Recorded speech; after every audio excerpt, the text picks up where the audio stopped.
Some questions will ask you to draw an area. For instance, an area representing tariff profits.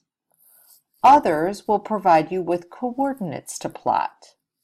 For these questions, select the Area tool from your toolbar.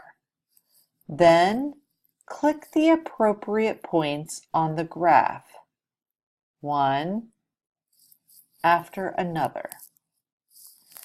You may be given specific points to plot, as I'm doing here,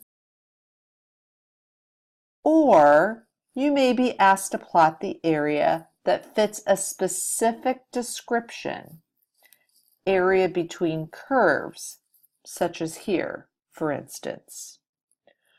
Note that I am creating the shape, but it will remain hollow. Even so, because I've plotted the points correctly, when I hit submit, I get graded as correct. You will know, however, with absolute certainty that you have completed your area when the shape turns black. When you have completed the area, click Submit.